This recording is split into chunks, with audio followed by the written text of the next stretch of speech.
Welcome back to another episode of Southern Scrap Nation's podcast. I'm your host, as always, Daniel Jonas, and welcome back. It is Wednesday, March 22nd, here in Charlotte, North Carolina, 11 a.m. around, actually, 11 a.m. on the dot. Today we'll be going over this past weekend's UFC card, UFC 286. Leon Edwards coming out victorious against Kamaru Usman. And we'll go over the main card and just breaking all that down. And then I'll talk about this weekend's UFC fight night. Cory Sandhagen versus Cheeto Marlon Vera, or Marlon Cheeto Vera, however you want to do it. And obviously we'll go over some MMA news for the week. All that being said, make sure you subscribe, press the notification bell, and also go to the website, SouthernScrapNation.com. Southern Scrap Nation for everything else. I put up a video the other day, a little bit of training with local MMA fighter Isaiah King, getting him ready for his May 20th fight in the Titans of the Cage promotion, Virginia. So getting some work with him in, and yeah, make sure you check out the website. Okay, so we'll go into right now what happened this past weekend. Leon Edwards versus Kamaru Usman. And how should I do this?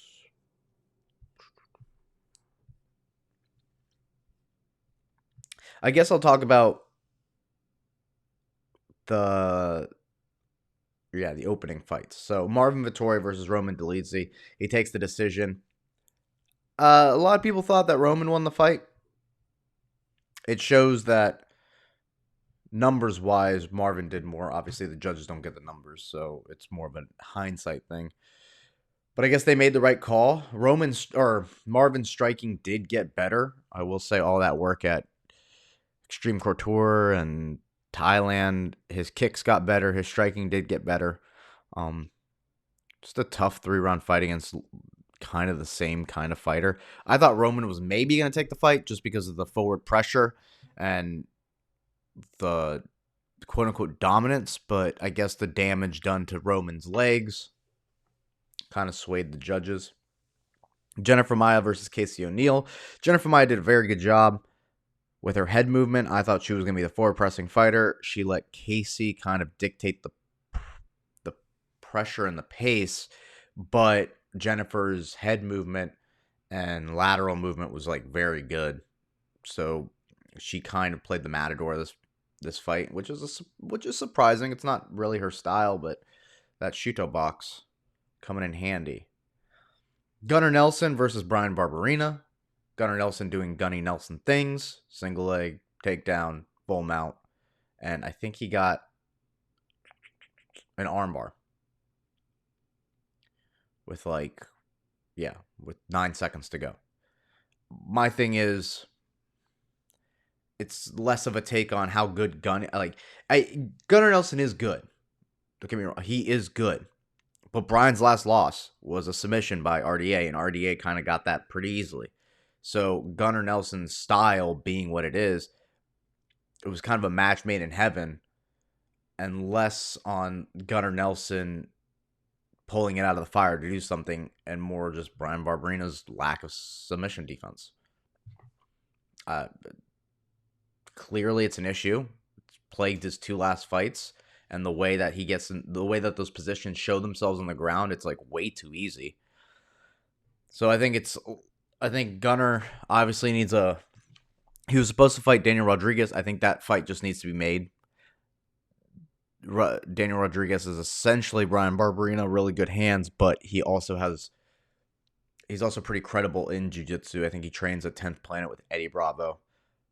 Not saying that that's going to make the whole difference, but it is a gym that prioritizes self-defense for jiu-jitsu more than anything else. I think they should just rematch, or I think they should just reschedule that fight. And that'll be more along the lines of to tell where Gunnar Nelson is in his career.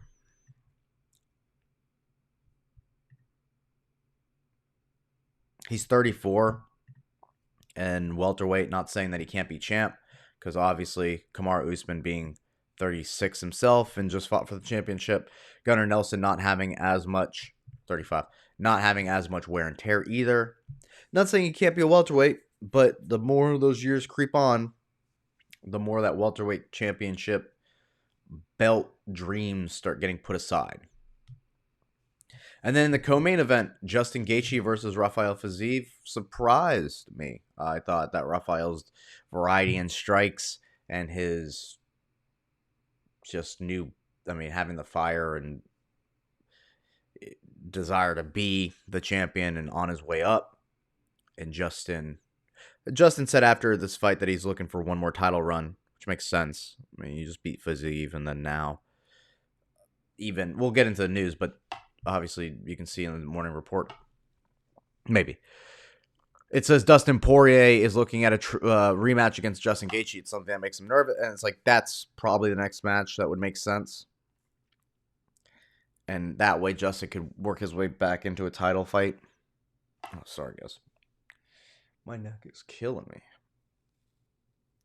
But anyway. What surprised me about the performance, though, is Justin's ability to kind of let Fiziev outwork himself in the first two and then really put it on him in the last round. I mean, it was a 3-round fight, so the first round, Fiziev really did a lot of work. And that second round, Justin started picking up and really made emphasis that the jab is what matters more. If I just touch you, that's what matters rather than big shots. So he would just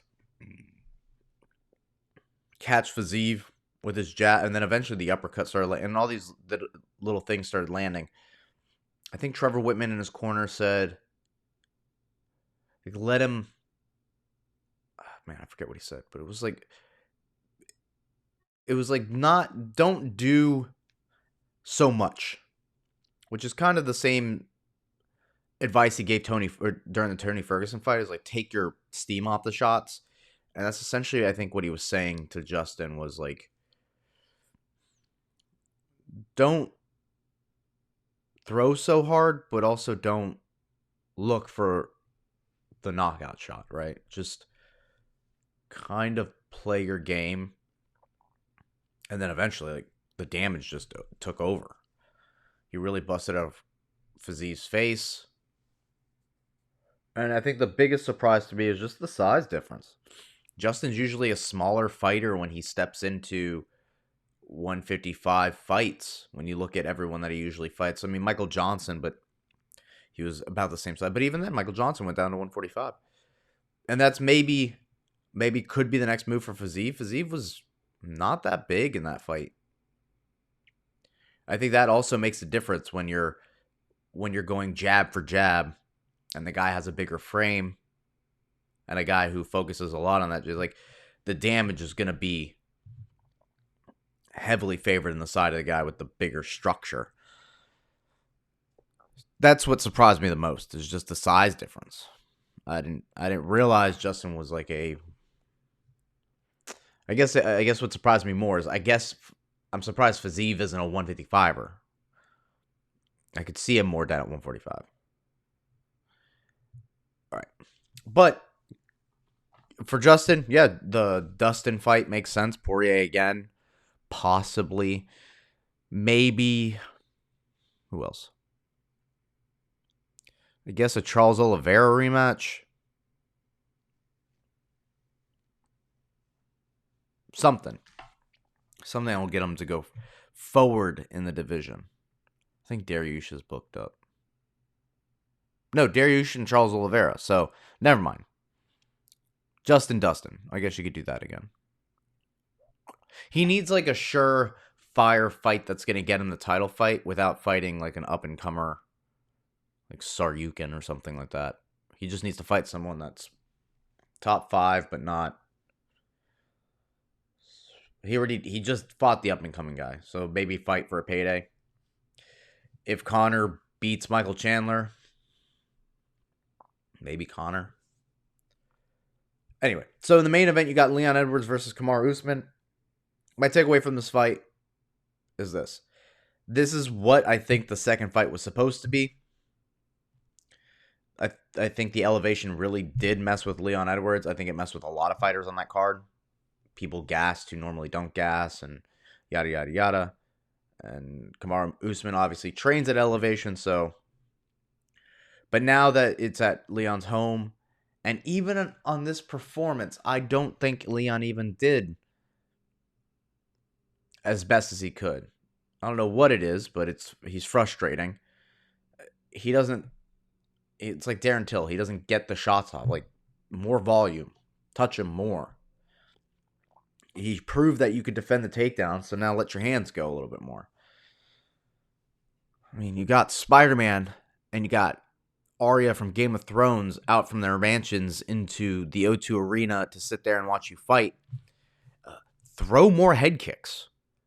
Clearly, Usman was a lot more cautious, and he played a little bit more of just a corral shoot, and he couldn't get Leon down. I think if he had one takedown, he had four takedowns out of 15.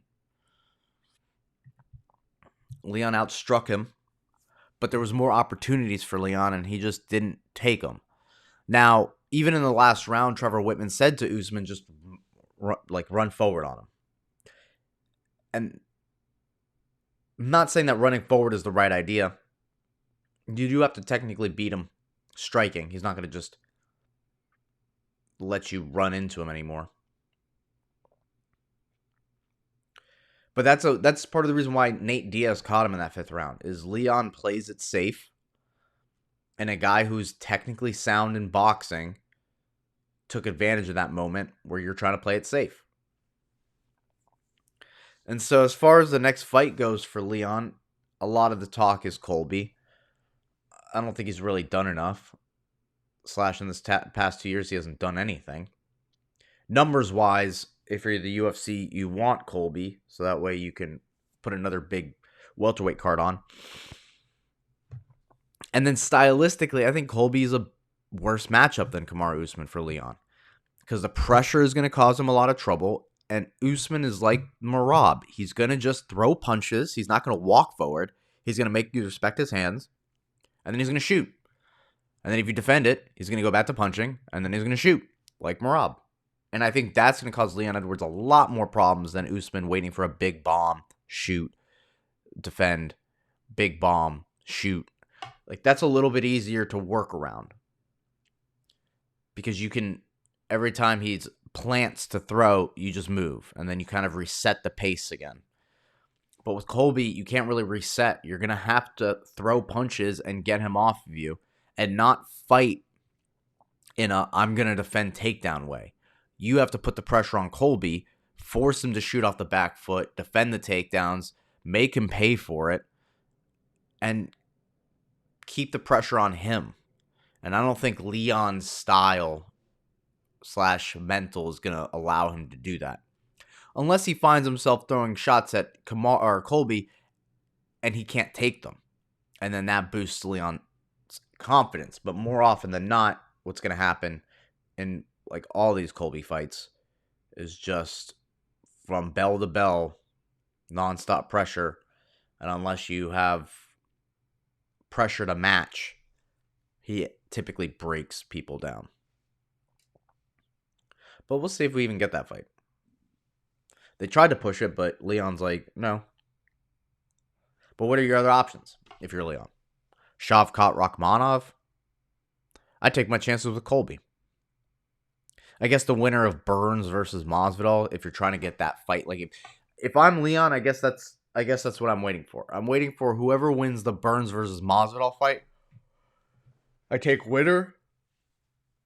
Especially if Masvidal wins, which we'll see. Probably not, but which we'll see. But if I'm Leon, I'm waiting for Masvidal. And Colby, if he wants that title fight, I'm taking the Shavkat fight. It's not the most ideal, but if I beat that up-and-comer and, do what Colby does, bell to bell, it'd be hard to deny him the next shot. It's just up to Colby if that's a fight he wants to take. But that's an easy way to get in line for the next belt. And then you wouldn't have to do anything after. You beat Shavkat. Like, you could take a year. All right. Let's get into some news. Other than that, it was a good card. I like that it ended early. It ended at like 9. If that last fight... Excuse me. If that last fight was typical time, I probably would have fell asleep during it. Okay. So, MMA fighting, morning report. We'll go through it because it's the easiest way for me to talk about things. And I mean, there's probably other headlines, but this is... Oh, Marcel's in here. Hey, Marshmallows.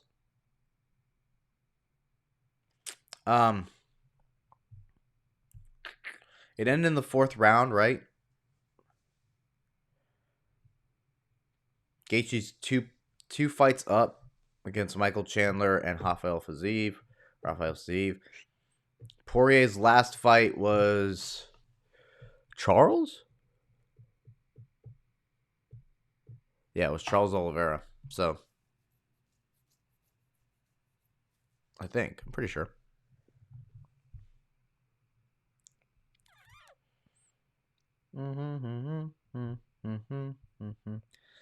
It's not a... Yeah, it wouldn't be a bad... Oh, they're going to try to do a UFC New Orleans. That'd be cool. But that's hard for me because Dustin, I guess he could do a fight night. But Dustin's kind of pay-per-view material. But, you know, a headlight of UFC New Orleans, 5-round, Justin Gaethje. I like it. I like it a lot.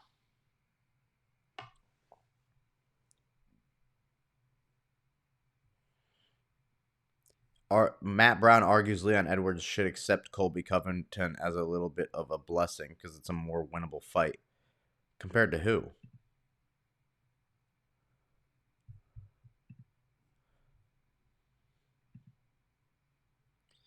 Wait, compared to who?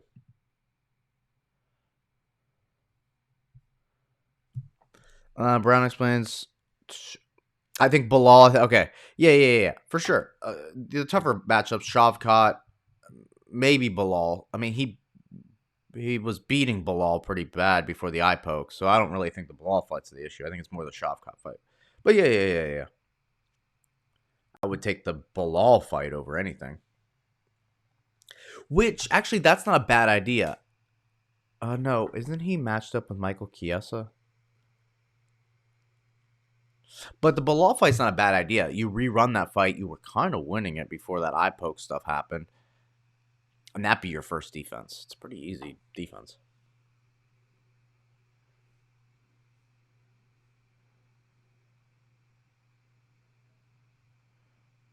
Alexa Grassa targets September rematch with Valentina Shevchenko. I like that Alexa is targeting the rematch and like asking for it because it shows that it's not, in her mind, a fluke. And she systematically beat her. Who won the month? John Jones. Arnold Allen scoffs at suggestion that Max Holloway is washed up. Nice. Good fight.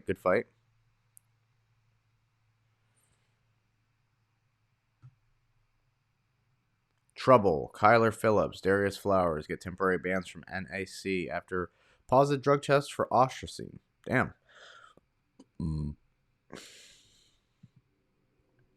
mean, you're getting caught from the the Nevada. I think it's the NAC. It's not USADA, so it's like they're like you're getting caught by normal shit. You're not even getting caught by USADA.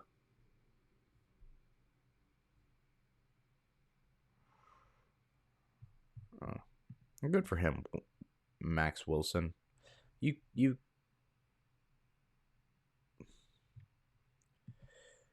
keep racing out there and using MMA. Yeah, for those that don't train MMA, train MMA. Train jiu-jitsu. So, here's a little spiel for training martial arts. Martial arts, has evolved.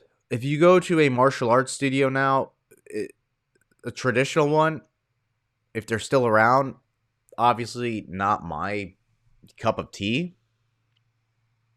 I would thoroughly and happily fight any owner of a traditional martial arts studio that still thinks that teaching, the bullshito stuff.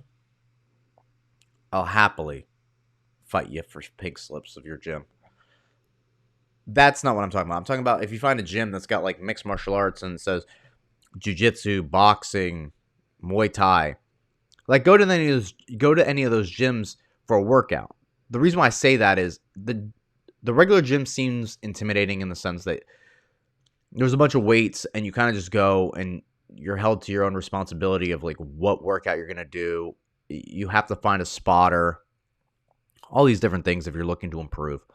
And if you're not gym culture, it can kind of be, you could have hesitancy to try to just jump in feet first. Now, obviously, there are other forms of exercise that I highly recommend. Swimming, find a local pool. But all these things require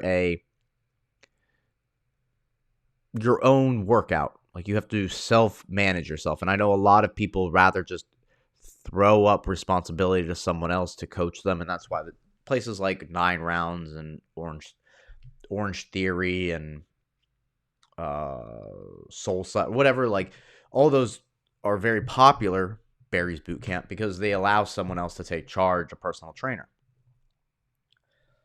Except those are all the same thing. The same kind of workouts, the same things over and over and over again. And you're not really developing anything. You're not really developing a skill.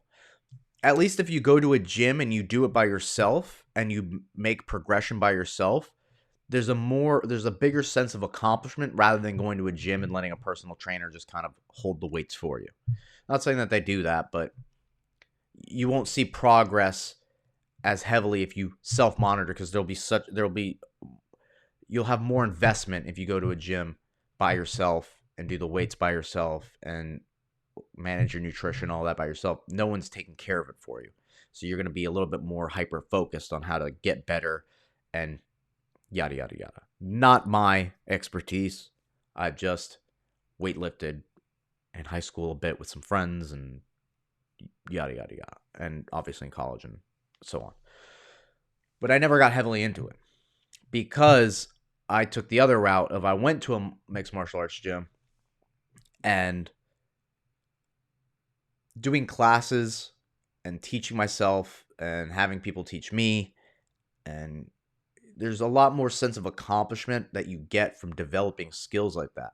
And I guess the biggest point I'm making is you have options. If one day you don't feel like doing jiu-jitsu, you can go do another sport. You can go to Muay Thai. You can go to boxing, a completely different sport that works on different aspects of muscle building, right? Jiu-jitsu is going to be more isometric, holding kind of a workout, right? You're going to feel that weightlifting pump, if you will. In the words of John Piper, my jiu-jitsu coach, holding another grown man or woman down that doesn't want to be held down is a workout on its own.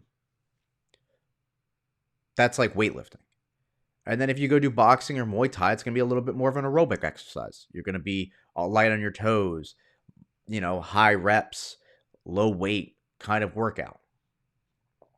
And just in the duality of those kinds of things, your sense of, I got a workout done today, it fuels both sides. You won't ever feel like, oh, I'm missing a cardio day or I'm missing a heavy lifting day. They kind of do the same thing, or they kind of do each of those things for you. That's why I highly recommend, if you get into jiu-jitsu, pick up some boxing gloves.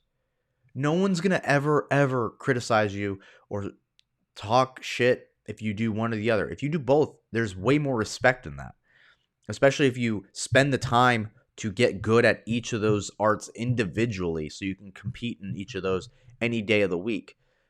My biggest success in my own journey of martial arts is the idea that I can compete in any aspect of martial arts and be competitive and compete at a higher level. In jiu-jitsu, I compete at purple belt, you know, brown belt, depending on like the tournament or whatever rules. That's a higher level of jiu-jitsu. For Muay Thai, fighting in wasn't a big stadium, but it was a local stadium and fighting a pro fight. It feels good. Now, obviously, not fighting in Lumpini or anything crazy like that, but I at least could compete. And I competed in a setting like that. And that feels good. I don't have to worry about, oh, I don't have my jiu-jitsu. What am I going to do? That confidence in itself, you can't, it's hard to explain without having it. Charles Oliveira, the reason why he's so fun is because he's so good in his striking and he's so good on the ground. He can express his whole art without having a worry. He can be himself fully. Now, there are like guys like Ryan Hall that are like, fuck it, I'm just going to go 100% into jiu-jitsu. Try to stop me.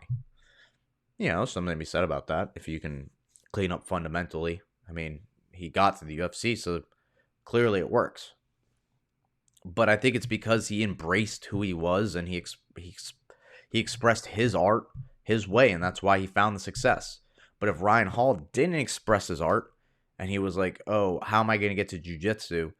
And he tried to fight standing and he tried to wrestle and it just wasn't him, he wouldn't have had the success. But it's the ability to fully express yourself that is what makes martial arts so fun. And that's why I highly recommend going to your local mixed martial arts gym or jiu-jitsu gym or wherever. If you go to a jiu-jitsu gym, ask if they've got kickboxing or whatnot. But try to find, it could be boxing, it could be Muay Thai, it doesn't matter. Just find those two, grappling and striking. Find both of those. Anyway, that's my rant for the day. Where was that on the recording so I can... Okay, cool. 25 minutes. Timestamp that. All right. So we'll start previewing that stuff in a second. I was watching that. This is a lot of running and water training, and listen, I'm excited to break the fight down again. They're fighting for a fourth time, Izzy and Pereira. It's like, I don't know, swimming's the answer. You know what I mean? Like, I get breath work, and I get it, and I get that you have the money to do all that, but I don't think that's the answer. You know? You feel me? I don't think the answer is run more hills. I think the answer is don't get hit by that left hook and don't get complacent. Or if you hurt him, put it back on him. Clearly, you can hurt him, so, like... Anyway, you understand what I'm saying? Y'all understand what I'm saying? I don't think working harder in workouts that have nothing to do with fighting are going to improve the outcome of the fight. It can get you ready for the fight, but we all know what you have to do in order to win the fight. That's just that we've seen you try to do it 3 times. It's very hard for me to go, you know what? He's got it this 4th time. Oh, I like this. If you're a fighter, this is a pretty good making a less good way to get yourself a fight. Call people out. It doesn't have to be a specific person. It doesn't have to be crazy. Just the idea of like, oh, look at these fights. What do you all think? It's like, I kind of want to watch him versus Ian Gary. The other two, not really, but the Ian Gary or Tim Means. Ian Gary, Tim Means would be a great fight. Matt Brown, I'm okay. We'll get into that. You're all fighting. What is you're all fighting? Oh. Yes.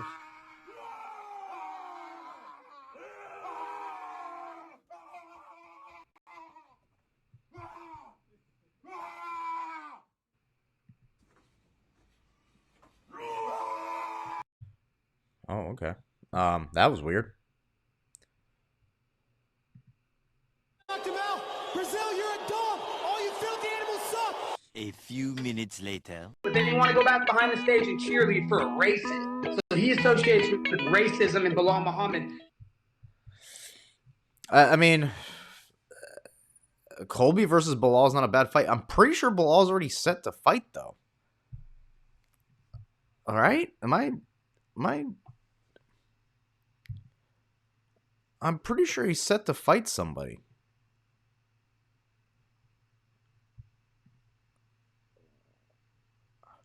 Someone was set to fight.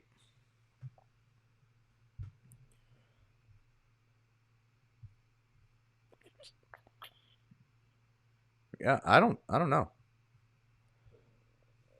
Michael Kia, yeah.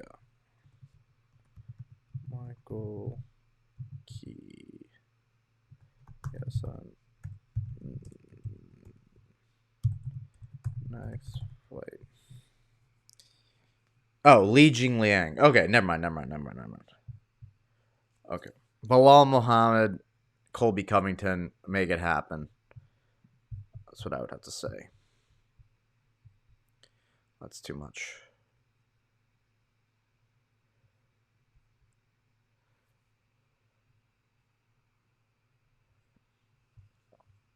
I mean, this is crazy. I mean, this is what a crazy person does.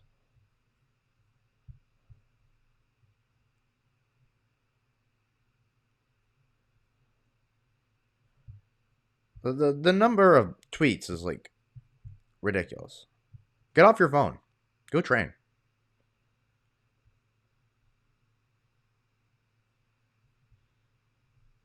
All right, back to some cool. The way he spoke about himself, that's why I know he's going to be world champion. He's so inspirational to me. Don't tell him I said that, but...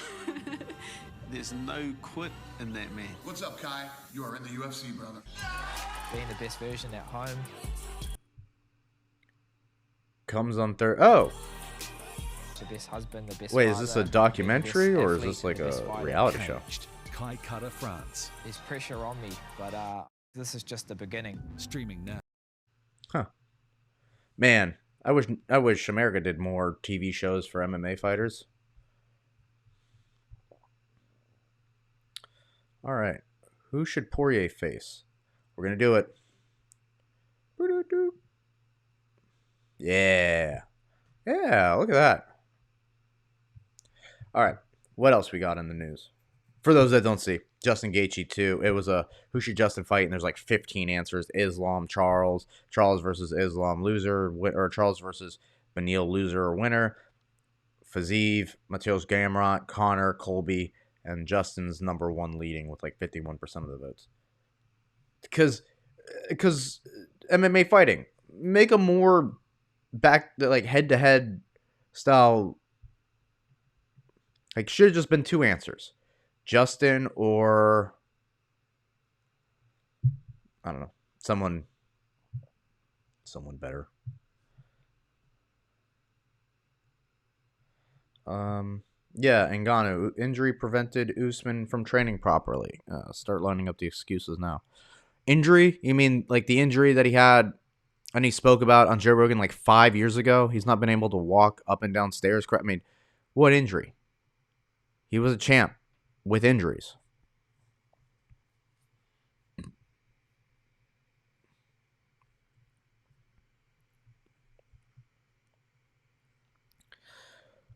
This is not giving me anything. News is bad this week. Oh yeah, this was kind of funny. Connor sounds off on every MMA coach not named John Kavanaugh on a tweet. He goes, his tweet is, Firas Zahabi is a little douchebag. Trevor Whitman is a pad man. Javier Mendez is a fat lick arse kickboxer. Mike Brown is a smelly prick. Greg Jackson got caught up. The system of Coach Kavanaugh is now shining through. In years to come, the world will know what we have been at. There were a bunch of great responses to. Someone had the best response that was like, Oh, Ali was like, Javier Mendez trained Khabib to beat your ass. What are you talking about? And Mike Brown trained Dustin to beat your ass. What are you talking about? And then when it came to Trevor Whitman, he's like, and Trevor is a coach that, everyone that he's coached, you wouldn't even fight in Justin or in Kamar Usman. And then for us, I mean, if you're going to say that, I mean, what are you? What are you, dumb? Maybe he's a douchebag to you because you're dumb. How can you, I don't know, people. Connor's good. I mean, Connor's good on the headlines. It's just what coaches are even going to respond to that? I will say John Kavanaugh is a coach that I would love to go like take a class or PT session under something. Like I would love to see his coaching style or like his system. Cuz I don't really know what his system is. Connor, Gunner, they're all kind of unique in their own way. Johnny Walker's unique in his own way. I don't really know what, I mean, I know he's a jiu-jitsu coach, but I don't know what his coaching style is like. And I'm interested. I'm very interested.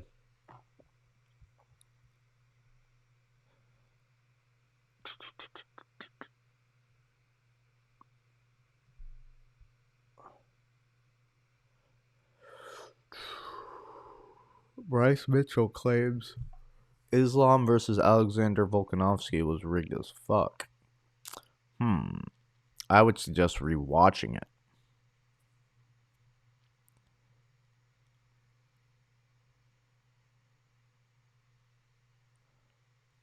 What?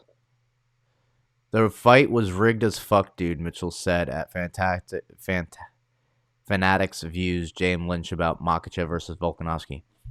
He brings in all that money from the Middle East. When you're bringing in that kind of money, kind of oil money and all the Middle Eastern money, bro, the richest people in the world are the Middle East. I guess they fucking paid the judges. I know Alexander Volkanovski won a decision. I don't think nothing. I know he won. I know that shit was rigged. I'm not fucking stupid. You can't tell me that shit wasn't rigged. I'm not buying it. You can pay the judges whatever the fuck you want to pay them. I know Alexander Volkanovski won the fight, unquote. Whoa. All right. So, first off, yeah, because that's your opinion. That's fine. Second off, the fight was in Perth, Australia. End story. Wasn't in Abu Dhabi. It was in Perth, Australia. So that Middle East tirade, kind of weird. Kind of weird. Yeah. Let's see. Right? Am I crazy?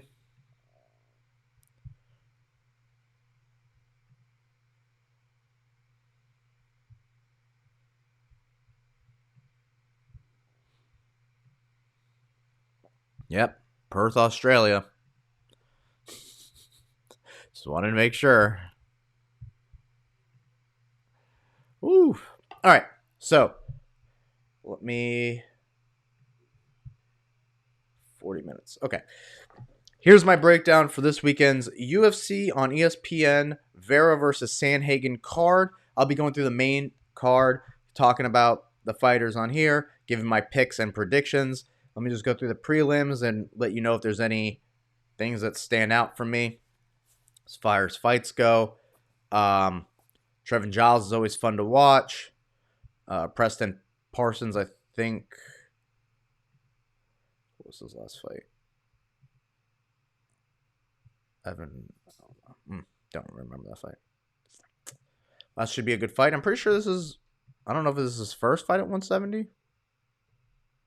No. Has he always fought at 170? No, middleweight.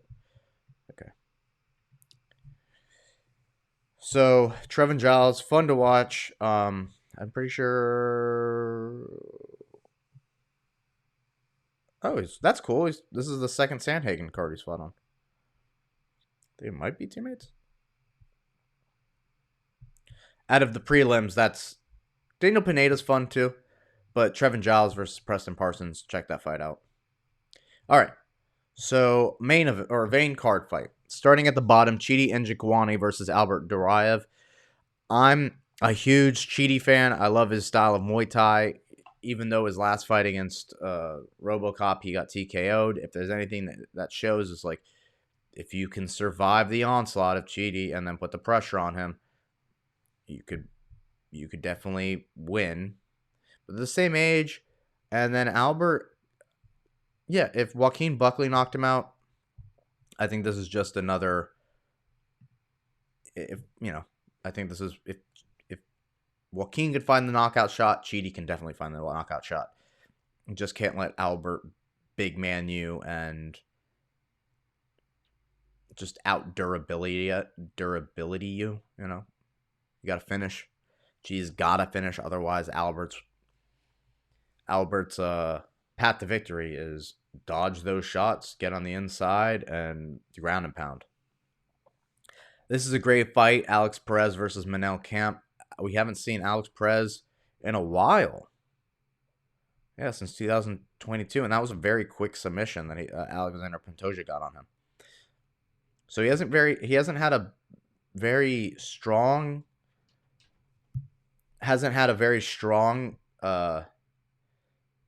strength of schedule, where Manel Camp has been fighting. Cape has been fighting a lot. He won his last fight through decision. Yeah. So I'm going to, as much as this is going to be kind of Alex's fight to lose or to win. Right? Manel's still fighting, and he's on a train just like keeping active, where Alex hasn't. But that being said, Alex's level of competition has been very high. I think this is Manel's chance to shake things up and get a higher ranking in the division.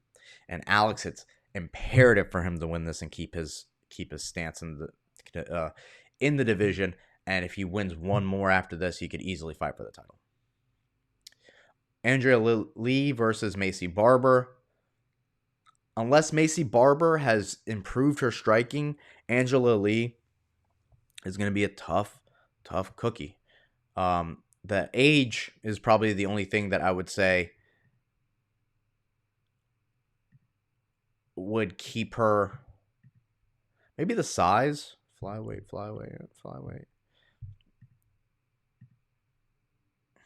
They both have losses to Roxanne. The reason why I would probably go with Macy Barber on this fight is just her ability to evolve. She's younger, so she's got a higher chance that she's evolved since her last fight, where Angela Lee is probably the same style, same yada, yada, yada. And then, age doesn't help either. So Macy Barber, it's her fight to win. She's got to go in there, make a statement, beat Angela Lee. Then for Angela Lee, staying on the outside, picking the shots, and sprinkling in some wrestling here and there to kind of keep the pressure of Macy Barber off of her might be a good answer. It's kind of it's kind of shades of Cory Sandhagen versus Song Yadong, because I just watched that fight, so it's fresh in my mind. Kind of that mentality. Macy's going to pressure the girl, and it's going to be up to Andrea to stay on the outside and not let her bomb on her. Then we have Nate Landwehr versus Austin Lingo. I love Nate Landwehr. The Tennessee's own, the Tennessee Diaz brother, essentially. His last fight was crazy. Who was it? Yeah, David Onama. I can't bet against Nate after this fight. After that last fight, even though Austin might be some young up-and-comer, won by decision, beat Jacob. Both decision fighters. If you are not ready to fight on Saturday, it is Nate Landwehr's night. This guy better be ready to fight, and it's not going to be like something he's going to be able to take care of Nate that easy either. And if he does, that'll show what level Austin Lingo's at. But it's really going to be up to Austin Lingo, because we know what Nate's going to do. He's going to go out there and he's going to he's going to fight. It's going to be tough. It's going to be in your ear, talking shit. It's going to be like fighting the Diaz brothers. And you didn't expect to fight the Diaz brothers. Now you're fighting a guy. It's kind of like the Diaz brothers. And you're like, this is crazy. And then in the co-main event, we have a weird matchup. We have Yana Kunitskaya versus Holly Holm. Didn't think I would see the return of Holly Holm anytime soon, and I thought Yana was kind of done with the sport. They both have the same record, 14-6. Wild. Holly, former bantamweight champion of the world.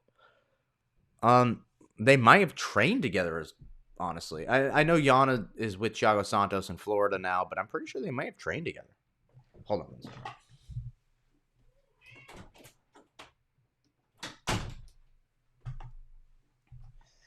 All right, sorry, cat was being a pain.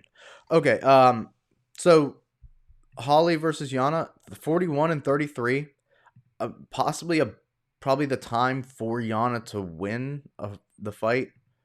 Holly's lost one in her last,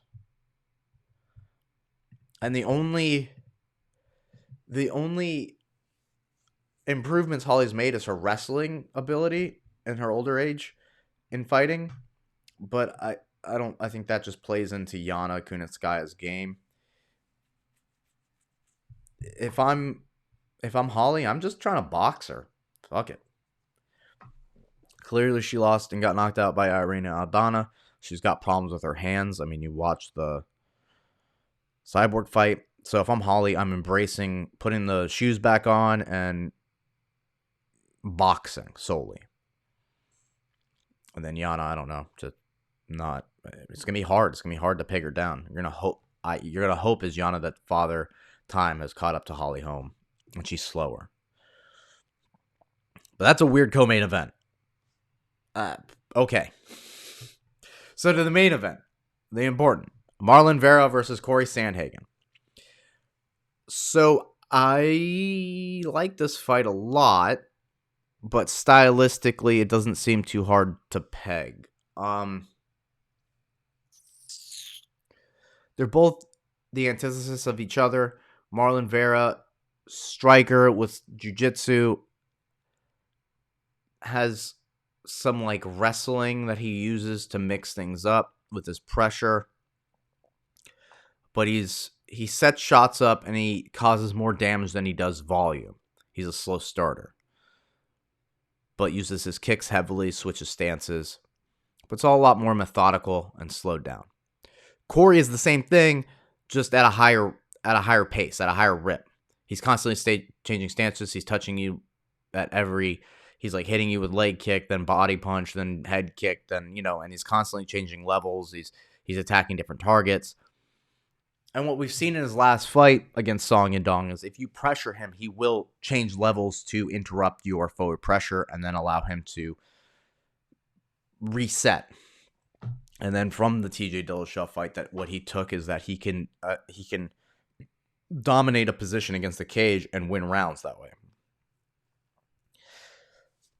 So after watching a couple fights of these guys, if Cory can do what Dom Cruz did in the Marlon fight, which he's more than capable of doing, while putting a little bit more sting on the punches and kicks, I think he will win this fight. No worries. Keeping at distance, not letting Marlon set his feet, do exactly what Dom did, except, be a little bit more aware of your hands and your head position. And for Marlon, it is leg kicking heavy, starting off. Maybe even going to the ground somehow, using the elbows and ground and pound that we know he has, going to the body and going to the legs, obviously. But this is one of those fights where you cannot let the rounds get away from you. And I think that's a problem with Marlon Vera in these 5-round fights. Is if he doesn't do what Petr Yan does and turn it up in the third round, he's going to get shut out by just lack of volume. I don't think Cory is like his last opponents where he just will stay there and let himself get caught on the way out. I think he moves laterally very well, so unlike Frankie Edgar, who just like moves back, or Dom Cruz, who makes those drastic leaning motions, it's going to be hard for Marlon to get a read on when to throw a head kick or whatever. There's less telegraphing. So I think in this fight, Cory, if anyone wins by decision, it's going to be Cory. And then if anyone wins by TKO or something, it would be Marlon Vera. And based solely on that, I'm going to put my money on Cory, not literally, but I would put my money on Cory as who I would think would win this fight based off of if he plays it safe to a T, he'll be able to outscore Cheeto from what we've seen as far as Cheeto's lack of volume. But that's all I have for everyone today. Those were the fights for this coming up weekend. Saturday, 7 p.m. on the East Coast, 4 p.m. prelims. It's going to be a good card. And for everyone else, sunscrapnation.com. Come train with me. And here in Charlotte, you can go to the website. You can message me. You can find me on Instagram. The podcast will be posted on SoundCloud, Google Play, Spotify, iTunes, all the good places. And you can catch the video on YouTube, where I will be. It was so fun. Awesome time. I'll be back next week to break down all the fights that happened this past weekend, or that are happening this weekend. And then I'll be there to break down UFC 287, April 8th. The Alex Pereira versus Israel Adesanya 2 or 4 matchup. And then Gilbert Burns versus Jorge Masvidal. It's the Miami card. 305, baby. All right. Stay safe. Enjoy your weekend. Enjoy the fights. I've been your host, as always, Daniel Jonas. Make sure to like, subscribe, hit the notification bell. Follow me on socials. Until next time.